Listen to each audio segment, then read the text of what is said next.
વિદ્યાર્થી મિત્રો નમસ્કાર.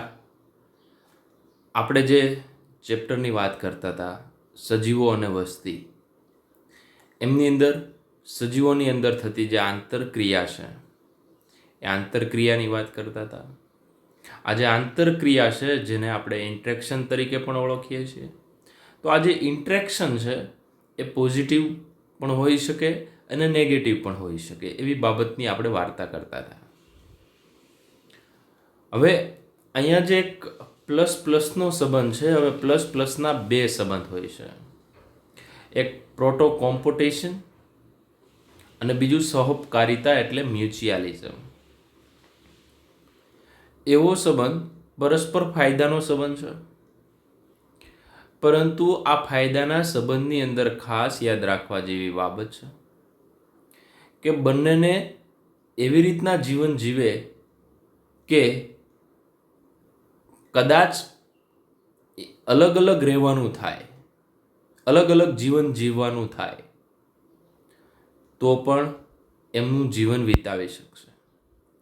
પરંતુ સહપરોપકારિતા અથવા જે મ્યુચ્યુઆલિઝમ છે, એમના પછીનો જે નેક્સ્ટ પોઈન્ટ આપણે અભ્યાસ કરવાનો છે, એમની અંદર બે સજીવોને ફરજિયાત સાથે જ રહેવાનું. જો અલગ અલગ રહે તો બંનેનું મૃત્યુ થઈ શકે. તો પ્રોટો કોમ્પિટિશન છે, એમની અંદર એવું સહજીવન કહી શકાય કે બંને સજીવોને રિયલમાં ફાયદાકારક છે, પરંતુ અલગ અલગ જીવી શકે. તો આ એક બાબત છે. ઈચ્છિત અથવા વૈકલ્પિક અથવા ભાગ્યે જોવા મળતું હોય છે. આવા જે સંબંધ છે એને અવૈકલ્પિક ફરજિયાતપણાનો સંબંધ ન કહી શકીએ. તો આમની અંદર પેલું જે ઉદાહરણ છે એ હર્મિટ ક્રેબ છે, હર્મિટ કરચલો છે અને સમુદ્ર રૂપી ફૂલ છે, સી એનિમોન છે. તો આ જે સમુદ્ર ફૂલ હોય છે એ સમુદ્ર ફૂલના ઉપરના ભાગે ડંખા ગીકા હોય છે. નીચે હર્મિટ કરચલો બેસી જાય છે. હર્મિટ કરચલો એક જગ્યાએથી બીજી જગ્યાએ જશે તો સમુદ્ર ફૂલનું સ્થાન ફેર થશે, એટલે સમુદ્ર ફૂલને ખોરાક મળી રહેશે અને હર્મિટ કરચલો છે એ શિકારથી બચી શકે. આમ બંનેને પરસ્પર એવો ફાયદાનો સંબંધ છે, પરંતુ એટલો બધો ફાયદાનો સંબંધ નથી, મતલબ એકબીજા સાથે વગર જીવી શકે એવો કોઈ પ્રોબ્લેમ નથી આવતો. ત્યારબાદ ટીક બર્ડ, રેડ બિલ્ટ અને યેલો બિલ્ટ એ તમે જોઈ શકો તમારી રીતના. એ ગેંડો હોય છે, એમના ઉપર બેઠેલા જે પક્ષીઓ હોય છે, મગર અને પક્ષી.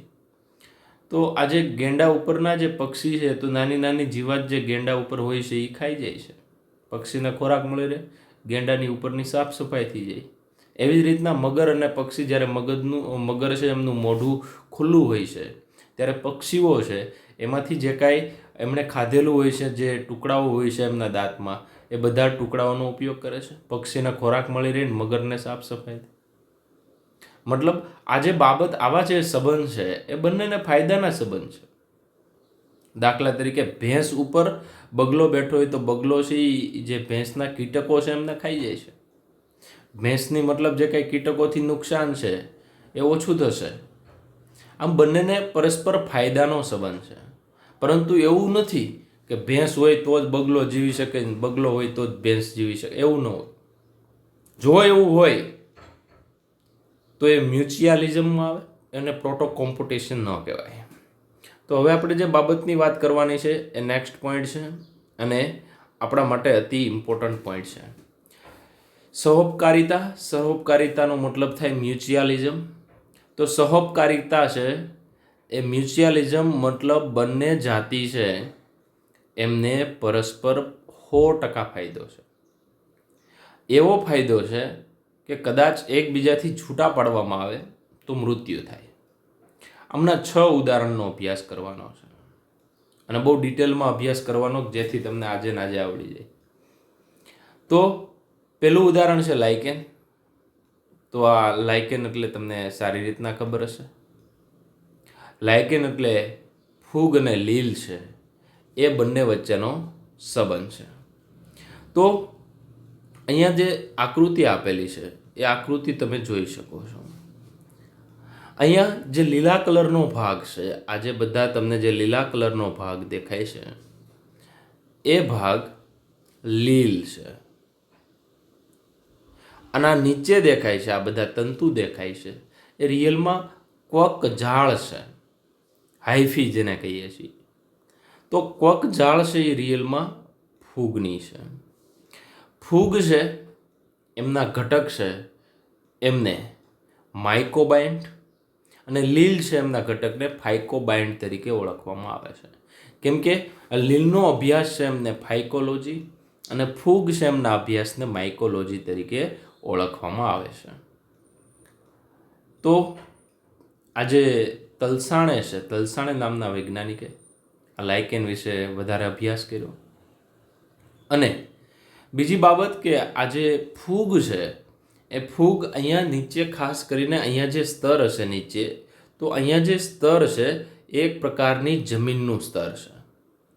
તો જમીન ઉપર ફૂગ હોય અને ફૂગની ઉપર છે એ ખાસ આ જે લીલ છે એમના કોષોથી ગોઠવાયેલા છે. લીલ છે એમની અંદર પણ તમને ખબર છે રોડોફાઇસી, તો ક્લોરોફાઇસી, તો આવા જે કંઈ શબ્દો તમારા આવતા હતા એ જ લીલ છે. આ ફૂગની અંદર આસ્કોમાઇસેટિસ વધારે પ્રમાણમાં હોય છે. તો આ જે ફૂગ છે એ જમીનમાંથી ખનિજ તત્વો અને પાણીનું શોષણ કરી અને લીલને આપે. લીલ છે એ સૂર્યપ્રકાશની હાજરીમાં હરિતદ્રવ્ય ધરાવે છે. કેમ કે લીલની અંદર સામાન્ય હરિતદ્રવ્ય તરીકે ક્લોરોફિલ એ હોય છે. એટલે આ લીલ છે એ સૂર્યપ્રકાશની હાજરીમાં પ્રકાશ સંશ્લેષણ કરે છે. પ્રકાશ સંશ્લેષણની ક્રિયા દ્વારા જે પણ ખોરાકનું નિર્માણ થાય છે એ ફૂગને આપે છે અને ફૂગ છે એ લીલને પાણી અને ખનિજ દ્રવ્યો, ખનિજ પોષણ છે એ આપે છે.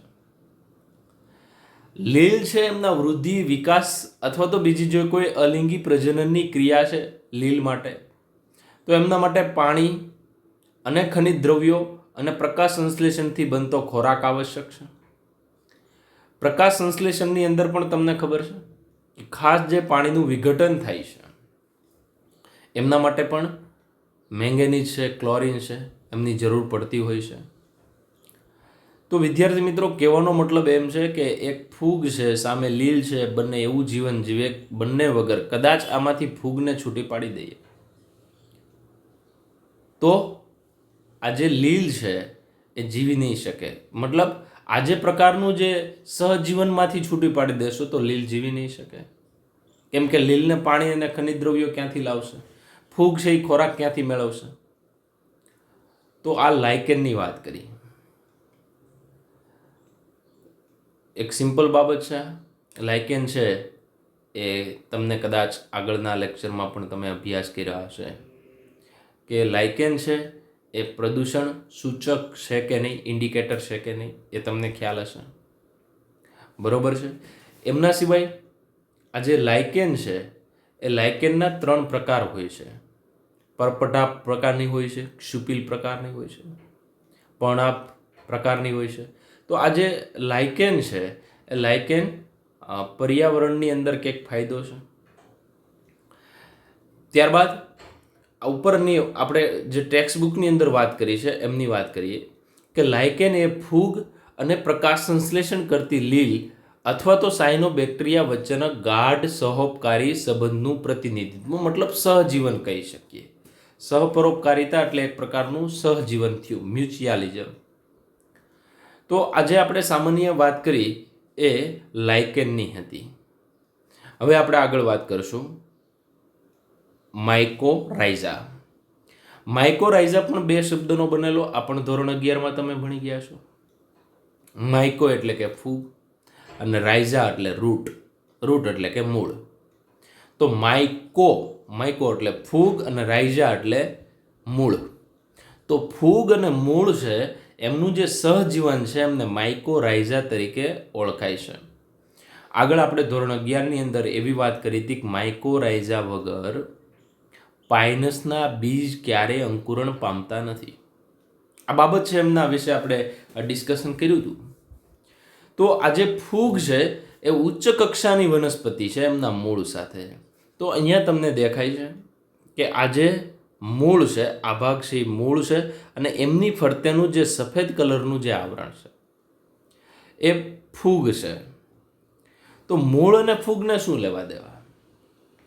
તો કે ફૂગ છે એ જમીનમાંથી અતિ આવશ્યક પોષક દ્રવ્યો છે, ત્યારબાદ એ ફોસ્ફરસના સોલ્યુબિલાઇઝેશન સાથે, ખનિજ દ્રવ્યોની દ્રાવ્યતા સાથે પણ જોડાયેલું છે. અને આ જે વનસ્પતિ છે એ ખાસ કરીને ફૂગ દ્વારા પોષણ એટલે કે ખનિજ પોષણ અને પાણીનું શોષણ કરે છે, એ આપે છે. વનસ્પતિ એમના બદલામાં જે કાંઈ કાર્બોદિત સુક્રોઝ છે એમનું નિર્માણ કરે છે એ ફૂગને આપે છે. તો ફૂગને અહીંયા રહેઠાણ પણ મળી ગયું જે મૂળમાં રહી શકે. અને બીજી બાબત, ફૂગ છે એમને ખોરાક પણ મળી ગયો, અને મૂળ છે એમને સામે ફાયદો થયો, ખનિજ પોષણ અને પાણીનું શોષણ. આજુબાજુની ખાસ કરીને તમને મૂળનો જે આજુબાજુનો એરિયા છે એમને રાઇઝોસ્ફિયર તરીકે ઓળખવામાં આવે છે. ત્યાં પોષક દ્રવ્યોની માત્રા હોય છે, વધારે પ્રમાણમાં હોય છે, અને આવા જે ફૂગ જેવા ઘટકો હોય છે એ પોષણ દ્રવ્યોની માત્રામાં વધારો કરતા હોય છે. તો વિદ્યાર્થી મિત્રો, આજે માઇકોરાઇઝા છે એ બે પ્રકારની હોય છે, એન્ડોમાઇકોરાઇઝા અને એક્ઝોમાઇકોરાઇઝા. તો જે મૂળની અંદર રહેતી હોય તો એન્ડોમાઇકોરાઇઝા, અને મૂળની બાહ્ય સપાટી પર રહેતી હોય અને પોષણ પૂરું પાડતી હોય તો એને આપણે એક્ટોમાઇકોરાઇઝા તરીકે ઓળખીએ. તો આમની અંદર વેસિક્યુલર, આર્બેસ્ક્યુલર માઇકોરાઇઝા જે એક પ્રકારની એન્ડોમાઇકોરાઇઝા છે. તો આવી ઘણી બધી માઇકોરાઇઝા છે એ અવેલેબલ છે, અને આ માઇકોરાઇઝા છે એ ખાસ કરીને વનસ્પતિ માટે ફાયદો કરે છે. અહીંયા પણ તમે જોઈ શકો છો કે આ જે તંતુ છે, અહીંયા જે આજુબાજુના જે કંઈ તંતુ દેખાય છે એ તંતુ ફૂગના છે. એ ફૂગ છે એ ફોસ્ફરસ, ઝીંક, કોપર, અથવા તો અહીંયા તમે જોઈ શકો છો કે ફોસ્ફરસ, ઝીંક, કોપર, નાઇટ્રોજન, પોટેશિયમ, આવા બધા જ ખનિજ પોષણ છે એમનું શોષણ કરીને વનસ્પતિને આપે છે. વનસ્પતિ છે એમની અંદર વેસિક્યુલર, જો આ વેસિક્યુલર, આર્બસ્ક્યુલર માઇકોરાઇઝા એમની વાત કરી. હવે આજે એમના બહારના કોષો છે આર્બસ્ક્યુલર છે, તો એટલા માટે શબ્દ વાપર્યો વેસિક્યુલર, આર્બસ્ક્યુલર માઇકોરાઇઝા. અંદરની બાજુ હોય તો એન્ડોમાઇકોરાઇઝા. અહીંથી જે કાંઈ દ્રવ્યો આવશે એ અંદર જતા રહેશે, જલવાહક પેશી સુધી પહોંચી જશે. તો આ જે બાબત છે એ મહત્ત્વની છે કે આજે પોષક દ્રવ્યો છે એ વનસ્પતિને પૂરા પાડે છે, અને વનસ્પતિ સામે કાર્બોદિત આપે છે, રહેઠાણ આપે છે. મતલબ ખોરાક અને રહેઠાણ આ બંને બાબત છે એ વનસ્પતિ દ્વારા ફૂગ છે એમને મળે છે. તો પાઇનસના બીજને શરૂઆતમાં બીજ હોય ત્યારે એમની ફરતી બાજુએ આવું જે સફેદ આવરણ જોવા મળે છે એ રિયલમાં એક પ્રકારની ફૂગ છે, માઇકોરાઇઝા છે. એમના વગર પાઇનસના બીજ ક્યારેય બીજાંકુરણ પામશે નહીં. રિયલમાં એટલું બધું મહત્ત્વ હોય છે, મતલબ એક પ્રકારનું સહજીવન કહેવાય. ત્યાર પછીના ઉદાહરણની વાત કરીએ કે એમના પછી તો હજી આપણે 3 કે 4 ઉદાહરણ જોવાના છે, પરંતુ સહપરોપકારિતા છે એ સૌથી શાનદાર અને ઉદ્ વિકાસની દ્રષ્ટિએ લોભામણી છે. લોભામણી એટલા માટે કીધી છે કે વનસ્પતિ અને પ્રાણીના સંબંધને જોઈ શકાય છે. તમને એમનો ખ્યાલ આવશે કે રિયલમાં બહુ સ્પેસિફિસિટી સાથે આપણે વાત કરીએ તો કીટકો છે એ પરાગનયન કરતા હોય છે. તો આ વનસ્પતિ છે એ વનસ્પતિ કીટકો છે એમને પરાગરજ એવી બનાવશે જે કીટકો ખાઈ શકે. કીટકો એના બદલામાં એક વનસ્પતિથી બીજી વનસ્પતિમાં પરાગનયન એટલે પરાગરજનું વહન કરશે. તો આ બહુ સ્પષ્ટ બાબત થઈ જે સમજી શકો તમે, કેમ કે એક બાજુ લોભ છે, પરાગરજ એટલે અથવા તો મધુરસ પેદા કરે છે, એટલે એક પ્રકારનો ગળ્યો રસ જેવું હોય છે જેને આપણે મધુરસ તરીકે ઓળખીએ, જે પુષ્પમાં નિર્માણ પામે છે. તો આ પુષ્પની અંદરનો મધુરસ છે એ એવો પેદા કરે કે જે કોઈ પણ કીટક અથવા તો જે પ્રાણીઓ છે એમને ખાવા આવવું પડે, મતલબ લોભામણું થયું. તો વનસ્પતિઓ તેમના પુષ્પ, પરાગનયન તથા બીજ વિકિરણ માટે પ્રાણીઓ, બીજ વિકિરણ એટલે બીજના ફેલાવવા માટે, તો બીજને રિયલમાં ફેલાવવા માટે તો કે ઘણા બધી જે પક્ષી અને પ્રાણીઓની જાતિ છે એ બીજને ખાવા જશે, ફળ ખાવા જશે. ફળ ખાવા જાય એટલે એમના શરીરમાં બીજ જશે ને એ બીજ છે એ આંત્ર માર્ગમાંથી પસાર થઈ મળની અંદર એક જગ્યાએથી બીજી જગ્યાએ જશે. મતલબ એમને વિકિરણ કહેવાય. એક જગ્યાએથી બીજી જગ્યાએ બીજનો ફેલાવો હશે, એને આપણે બીજ વિકિરણ તરીકે ઓળખીએ છીએ. તો વનસ્પતિ છે એમની અંદર એક પરાગનયન અને બીજ વિકિરણ છે એ ખાસ કરીને એક મોહક છે, લોભામણી વસ્તુ છે. સ્પષ્ટ રીતે વનસ્પતિઓને સેવાઓની અપેક્ષા પ્રાણીઓથી હોય છે. એમના માટે વનસ્પતિએ કર ચૂકવવો પડે છે. કર એટલે રિવાર્ડ્સ, ફી, જે આગળ આપણે વાત કરી ગયા. તો આ જે ફી ચૂકવવી પડે છે એમના માટે રિયલમાં પરાગરજ છે એ ખાવાલાયક બનાવે છે અથવા તો મધુરસ બનાવે છે. તો આ બંને એમની ફી છે. પરંતુ ઘણા બધા એવા હોય છે કે ખાવાનું લઈને જતા રહે, પરાગનયન ન કરે, જેને આપણે રોબર્ટ્સ તરીકે, લૂંટારા તરીકે ઓળખીએ છીએ.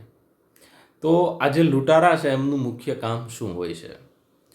તો એ પરાગરજ અને મધુરસ છે એમને ખાઈ લે છે, પરંતુ પરાગનયન કરતા નથી. સામે જે વનસ્પતિને જે ફાયદો થવો જોઈએ એ ફાયદો થવા દેતા નથી.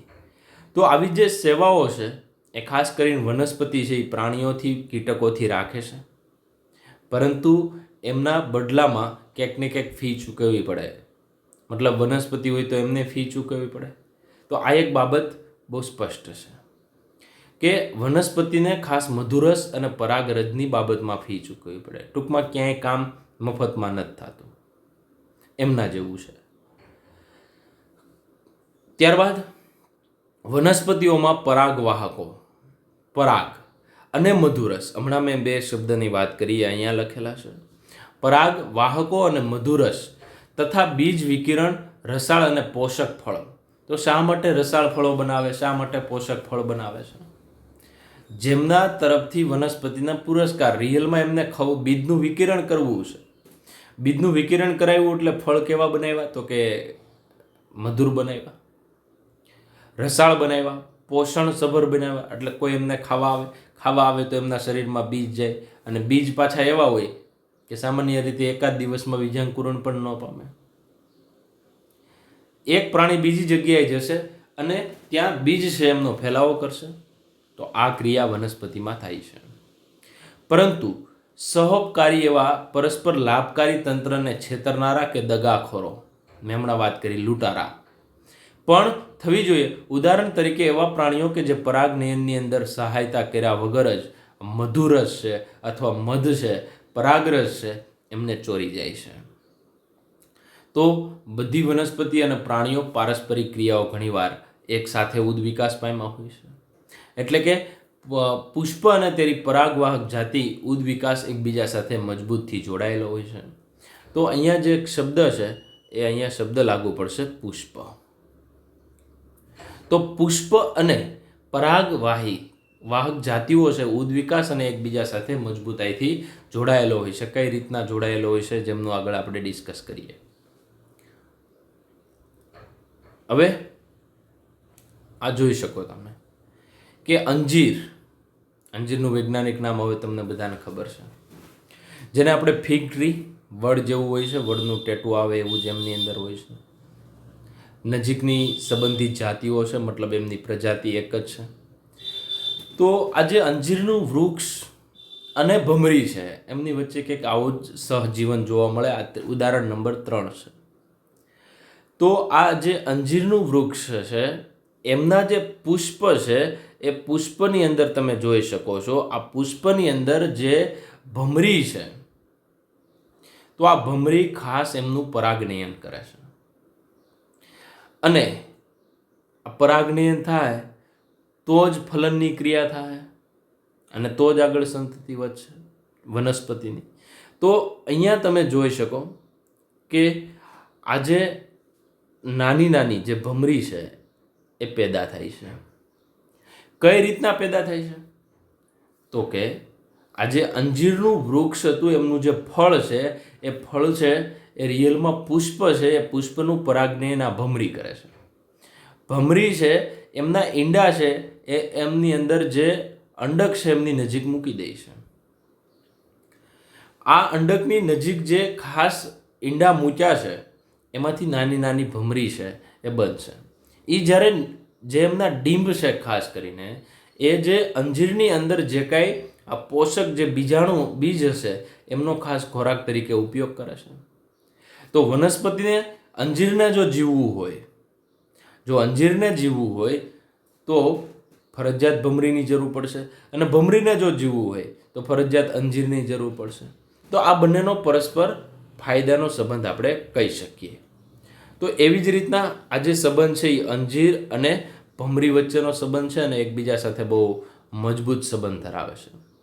એનો અર્થ એ છે કોઈ આપવામાં આવેલ જે અંજીરની જાતિ ફક્ત તેની સાથી ભમરી જાતિ દ્વારા જ પરાગિત થાય છે. આ જે ભમરી છે, વાસ્પ છે, એમના દ્વારા જ ફરજિયાત પરાગનયન થાય છે. માદા ભમરી છે એ માદા ભમરી બે રીતના ઉપયોગ કરે છે. એક તો એમના જે ખાસ કરીને ઈંડા છે એ ઈંડા માટે જ ઉપયોગ કરે છે, પ્લસ એમના જે ડીંભ બને, ઈંડામાંથી જે ડીંભ બને છે એમના પોષણ માટે પણ ઉપયોગ કરે. તો એ બંને બાબતને આગળ જ તમને સમજાવ્યું. તો ઈંડા મૂકવા માટે ઉચિત સ્થાનની શોધ કરતા ભમરીએ અંજીર પુષ્પ વિન્યાસને પરાગિત કરે. તેના બદલામાં અંજીર ખાસ કેટલાક વિકસતા બીજને ભમરીના વિકાસ પામતા જે ડીંભ છે એમને ખોરાક પૂરો પાડે છે. તો એમની વધારે ડિટેલમાં વાત કરીએ તો અહીંયા તમને આ ભમરી દેખાય છે, ભમરી છે, અને આ જે અંજીર છે એ અહીંયા તમે જોઈ શકો. વધારે આપણે થોડું મોટું કરીએ તો અહીંયા જે ખાસ કરીને આ જે કામ છે ભમરીનું એ પરાગનયનનું છે. અંદર જશે અને અંદર જઈને પરાગનયન કરે છે. તો આ એક બાબત થઈ. ત્યારબાદ બીજી બાબત કે આ જે ભમરી છે એ આ બીજા નંબરનો પોઈન્ટ છે. ત્યારબાદ ત્રીજા નંબરનો પોઈન્ટ છે એમની અંદર ઓવેરી છે. એમની અંદર ખાસ તમે નીચેના ભાગે જોઈ શકો છો કે આ જે ભમરી છે એમના ડીંભ હશે. જે અંડકની નીચેની બાજુએ મેં તમને કીધું હતું આ અંડક છે, અંડકની નીચેની બાજુએ ખાસ એ ઈંડા મૂકશે, અને આ ઈંડા છે, બરોબર છે, આજે આ નર પુષ્પો છે, આ માદા પુષ્પ છે. તો આજે નીચેના ભાગે ખાસ આ જે અંડક છે એમની નીચે ભાગે, એટલે આ જે ટોટલી ફરતી બાજુ જે લાયન છે એ અંદરનો ભાગ છે, ત્યાં ઈંડા મૂકે છે. હવે ત્યારબાદ એમાંથી આવા ડીંભ બને છે, અને આ જે ડીંભ છે એ ખાસ કરીને પાંખો ધરાવતા નથી.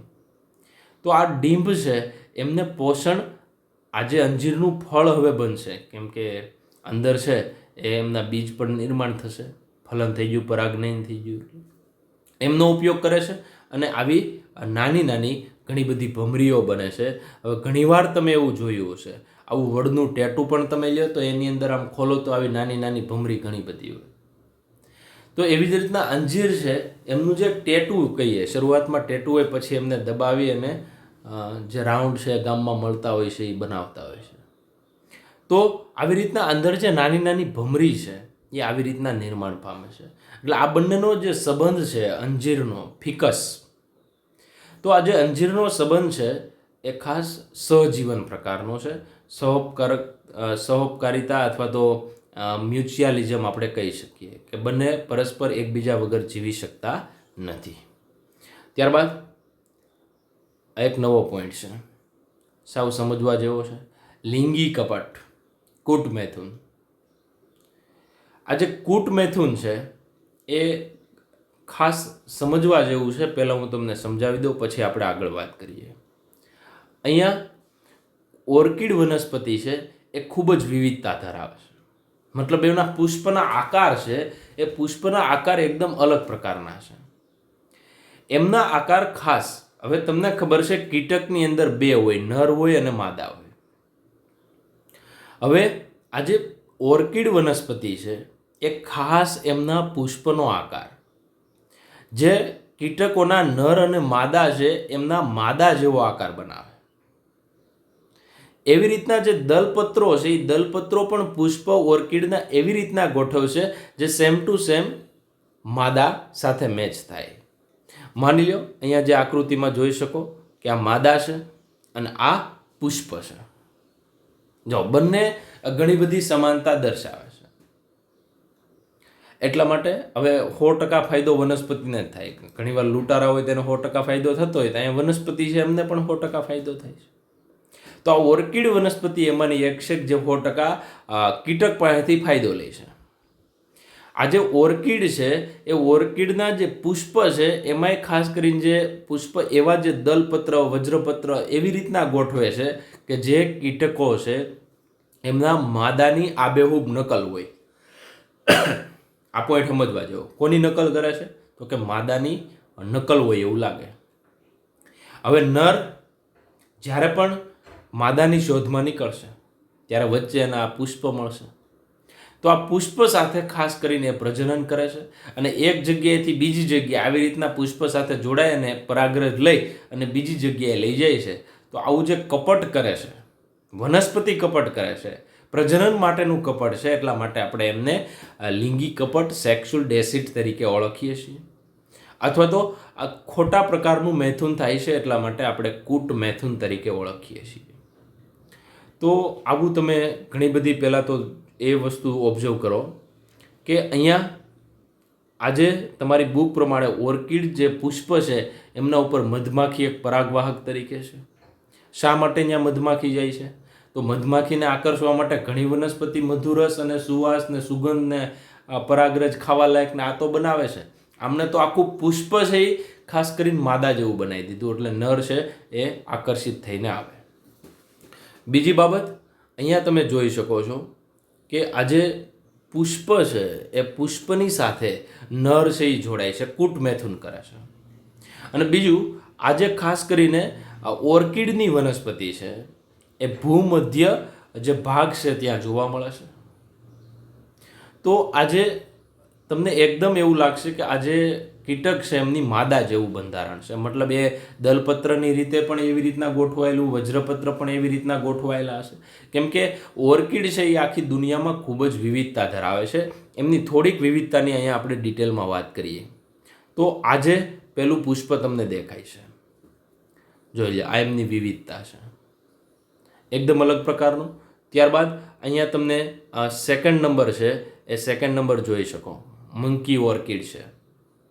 તો આ જે મંકી ઓર્કિડ છે એ રિયલમાં મંકી જેવા દેખાય છે. એમના પછી આ ત્રીજા નંબરનું ઓર્કિડ છે, અલગ પ્રકારનું. આ જે ઓર્કિડ છે એ ખૂબ જ જૈવિકતા ધરાવે અને ખૂબ જ આકર્ષિત પુષ્પો ધરાવે છે. એમના સિવાય આ પણ એક પ્રકારની ઓર્કિડ છે.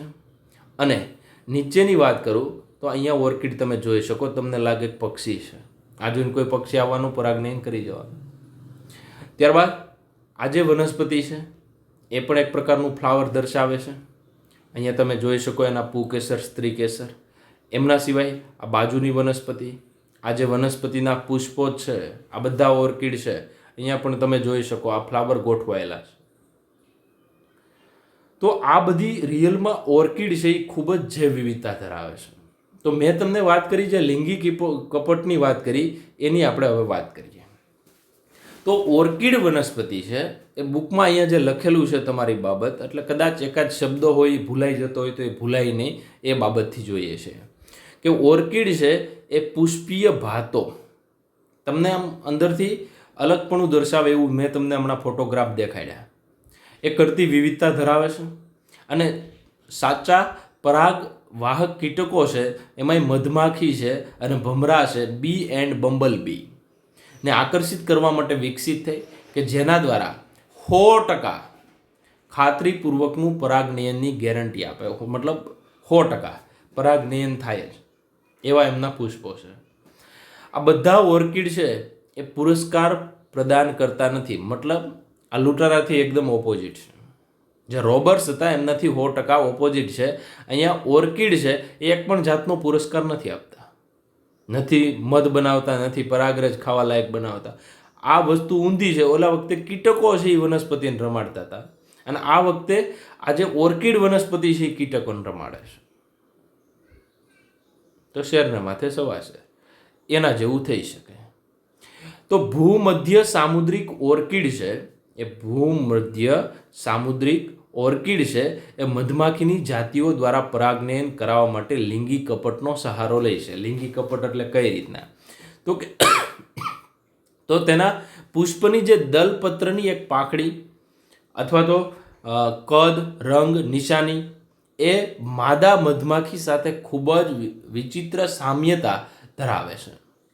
તો નર મધમાખી અથવા તો નર છે એ ભમરાના જે નર છે એ ખાસ કરીને આ પુષ્પ છે એમને માદા સમજે, એમના તરફ આકર્ષિત થાય અને કૂટમેથુન કરે. કૂટમેથુન દરમિયાન પરાગરજ છે એમનું વહન થાય. જ્યારે આ મધમાખી બીજા પુષ્પ સાથે એક પુષ્પમાંથી આવા બીજા પુષ્પમાં ગઈ તો એક જગ્યાએથી બીજી જગ્યાએ જે શરીર ઉપર લાગેલી જે પરાગરજ છે એ એક જગ્યાએથી બીજી જગ્યાએ ટ્રાન્સફર થાય, મતલબ પરાગનયન થશે. તો આવું જે વનસ્પતિ આવું જે નિર્માણ કર્યું છે, જે માદા જેવી જ જે રંગની પેટર્ન છે, ભાત છે, આવું બધું જે એમણે નિર્માણ કરેલું છે એ રિયલમાં બંનેનો ઉદ વિકાસ એક સાથે થયેલો છે એવું માનવામાં આવે છે કે ઉદ વિકાસ દરમિયાન કોઈ પણ કારણથી માદા મધમાખી રંગની રૂઢિ પ્રણાલી છે, કલરની પેટર્ન છે એ જરાક પણ બદલાઈ જાય તો પરાગનયનની સફળતા ઘટી જાય. એટલા માટે ઓર્કિડ પુષ્પ એ માદા મધમાખી સાથે સાદસ્યતા જાળવે છે અને એવું માનવામાં આવે છે કે બંનેનો જે ઉદ વિકાસ છે એ અલગ અલગ. જો માદા જે માખી છે એમની અંદર જો ફેરફાર આવશે તો આ વનસ્પતિ છે એમની અંદર પણ ફેરફાર આવશે, તો એમના પુષ્પની અંદર પણ એવો બદલાવ લાવશે જેથી પરાગનયન 100% થાય એમની ખાતરી આપે છે. તો આ બાબત છે એમનું આપણે ડિસ્કશન કર્યું. આ બધા જ ઉદાહરણ એમના છે. ત્યારબાદ વેલ નોન એક્ઝામ્પલ છે સહજીવનનું. ઉધઈ, આ લાકડામાં તમને ખબર છે લાકડામાં રહેતી હોય એ ઉધઈ છે. ત્યારબાદ એમની અંદર રહેતા જે મતલબ જે કશાધારી ટ્રાઇકોનિમ્ફા ફ્લેજેલેટ. તો આ જે કશાધારી અહીંયા તમને દેખાય છે એમની કશા, આજે છે એ ટ્રાઇકોનિમ્ફા છે અને આ છે એ ઉધઈ છે. હવે તમને ખબર છે કે આ ઉધઈ છે એમના પેટની અંદર ટ્રાઇકોનિમ્ફા રહે છે. આ ટ્રાઇકોનિમ્ફા તમને કદાચ ખબર નહીં હોય, ઉધઈ છે એ લાકડાની અંદર સેલ્યુલોઝ છે એ ખાતી હોય છે અને આ સેલ્યુલોઝનું પાચન છે એ ઉધઈ નથી કરી શકતી, પણ આ ટ્રાઇકોનિમ્ફાના કારણે એ જે સેલ્યુલોઝ છે એમનું પાચન કરી શકે છે. અને ટ્રાઇકોનિમ્ફા છે એમને ખાસ કરીને રહેવા માટે અને એમને પોષણ પણ મળશે. બેયને ટૂંકમાં પરસ્પર ફાયદાનો સંબંધ છે. એટલા માટે આ એ ઉધઈ અને ટ્રાઇકોનિમ્ફા છે એ રિયલમાં સહજીવનનું ઉદાહરણ, મ્યુચ્યુઆલિઝમનું ઉદાહરણ કહી શકીએ. તો આ ઉધઈની બાબત કરી અને ટ્રાઇકોનિમ્ફા છે એ ફ્લેજેલેટ્સ ટ્રાઇકોનિમ્ફા તરીકે પણ ઓળખાય છે. ત્યારબાદ આપણે આગળ વાત કરીએ યુક્કા અને ફુદા. તો યુક્કા અને ફુદા એ તમારા માટે વેલ નોન એક્ઝામ્પલ છે, કેમ કે આપણે ક્લાસની અંદર એક બાજુ યુક્કા અને એક બાજુ ફુદા લખીને આપણે સમજાવેલું છે. તો ફુદા છે એમનું નામ છે પ્રોનુબા. તો આ પ્રોનુબા નામનું જે ફુદા છે, તો અહીંયા ફુદું તમે જોઈ શકો છો. આ જે યુક્કા નામની વનસ્પતિ છે, આ યુક્કા નામની વનસ્પતિની જે પુષ્પ આવે છે એ પુષ્પની અંદર આ જે ફુદા છે એમનું પરાગનયન કરે છે. એ ઓલરેડી જે કેસ છે એ ભણી ગયા, એ જૂનું યાદ કરાવવા માટે અહીંયા લખેલું છે કે આ વસ્તુ મહત્વની રહેશે. આગળના વિડીયો લેક્ચરમાં આ બાબત છે આપણે વાત કરેલી છે. તો આ યુક્કા અને ફુદાની વાત છે. ત્યારબાદ એમના પછીનું વેલ નોન એક્ઝામ્પલ એ પણ તમે સારી રીતના જાણો છો કે સિમ્બી કુળની જે વનસ્પતિ છે એમની અંદર રહેતા જે રાઇઝોબિયમ બેક્ટેરિયા છે, તો આ ઇલેક્ટ્રોન માઇક્રોસ્કોપ દ્વારા લેવામાં આવેલી રાઇઝોબિયમ બેક્ટેરિયા છે એમની ઇમેજ છે. અને આ જે મૂળ છે, સિમ્બી કુળની વનસ્પતિના મૂળ છે અને મૂળની ઉપર રહેલી મૂળ ગંડિકા છે. મૂળ ગંડિકાની અંદર અહીંયા તમને દેખાય છે બે વસ્તુઓ છે. એક તો ગુલાબી રંગ અથવા લાલાશ પડતો રંગ કોણ આપે છે એ તમારે કોમેન્ટ મારવાની છે. અને બીજું નાઇટ્રોજિનેઝ છે. આ જે નાઇટ્રોજિનેઝ છે એ ખાસ કરીને વાતાવરણનો જે નાઇટ્રોજન છે એમનું સ્થાપન કરે છે, નાઇટ્રેટ અથવા અમોનિયા. અમોનિયામાંથી ઘણા અમીનો એસિડનું નિર્માણ થાય અને આ અમીનો એસિડ દ્વારા પ્રોટીનનું નિર્માણ થાય. તો આમ નાઇટ્રોજન સ્થાપક તરીકે મૂળભૂત રીતે આ જે બેક્ટેરિયા રાઇઝોબિયમ છે એ સિમ્બી કુળની વનસ્પતિના મૂળ ગંડિકામાં રહેતા હોય છે. તો વનસ્પતિ છે એને રહેઠાણ આપે છે, ખોરાક આપે છે. એમના બદલામાં રાઇઝોબિયમ બેક્ટેરિયા છે એમને નાઇટ્રોજન આપે છે, નાઇટ્રોજન સ્થાપન કરીને આપે છે. કેમ કે નાઇટ્રોજન ઘણો બધો છે વાતાવરણમાં, સીધો જ લઈ શકાતો નથી. જો સીધા આપણે ઘઉં ખાતા હોઈએ તો એ સીધો નાઇટ્રોજન લઈ શકે, એના જેવું થઈ શકે. મતલબ જે નાઇટ્રોજન છે એ થોડા પ્રમાણમાં નાઇટ્રેટના સ્વરૂપમાં જરૂર પડે છે. નાઇટ્રેટ અથવા અમોનિયા છે એમનું નિર્માણ ખાસ આ જે રાઇઝોબિયમ બેક્ટેરિયા છે ખાસ કરીને અમોનિયા બનાવે છે, પરંતુ જે વનસ્પતિ શોષણ કરે છે એ નાઇટ્રેટ સ્વરૂપે કરે છે. તો વનસ્પતિને જે જરૂરિયાત છે એ નાઇટ્રેટ સ્વરૂપે હોય છે. તો આવી રીતના જે વનસ્પતિ ખાસ કરીને કઠોળ વર્ગની વનસ્પતિ છે, એ કઠોળ વર્ગની વનસ્પતિમાં પ્રોટીનનું પ્રમાણ છે એ વધારે હોય છે. પ્રોટીન છે એ રિયલમાં અમીનો એસિડના બનેલા, અમીનો એસિડની જે લાંબી શૃંખલા એને આપણે પ્રોટીન કહીએ છીએ. તો આ પ્રોટીન બનાવવા માટે અમીનો એસિડની જરૂર પડે ને અમીનો એસિડની અંદર એમિનો ગ્રુપ લાવવા માટે જે એમિનો સમૂહની જરૂર પડે ને એમિનો સમૂહ તો જ આવે જો રાઇઝોબિયમ નામના બેક્ટેરિયા હોય. રાઇઝોબિયમ છે એ સહજીવન ગુજારે છે સિમ્બી કુળની એટલે કઠોળ વર્ગની લેગ્યુમિનોસી કુળની વનસ્પતિ છે. તો આપણે આગળ ભણી ચૂક્યા છીએ એમાંનું જ એક સહજીવનનું ઉદાહરણ છે.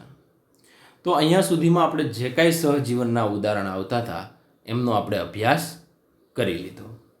તો અહીંયા આપણે ખાસ આ ચેપ્ટર છે સજીવો અને વસ્તી એ નીટ સાથે મતલબ નીટના જે પોઈન્ટ કહી શકાય એમની સાથે પૂર્ણ કરીએ છીએ. અને તમારે ખાસ વધારે પ્રમાણમાં આ વાંચવાની જરૂરિયાત રહેશે, કેમ કે આ ચેપ્ટર થોડુંક લાંબુ છે અને લાંબુ હોવાના કારણે તમારે વારંવાર કદાચ વાંચો નહીં તો આ જોઈ લેજો જેથી તમને યાદ રહે. તો એકાદ દિવસ એવો એક આખું ચેપ્ટર ભેગું તમે જુઓ, અભ્યાસ કરો. ઘણીવાર વ્યવસ્થિત ક્લિયરિટી ન આવતી હોય તો યુટ્યુબની અંદર તમે જોતા હશો તો બાજુમાં 3 ટપકા આવતા હોય છે. તો એ 3 ટપકા દ્વારા તમે જે નીચેનું રિઝોલ્યુશન છે એ 400 ને જે કાંઈ પ્લસનું હોય છે તો એ 400 ઉપર તમે રાખશો તો વધારે તમને ક્લિયરિટી દેખાશે. તો આ વસ્તુ પણ એક ધ્યાનમાં લેજો અને વ્યવસ્થિત તમે અભ્યાસ કરજો. Thank you.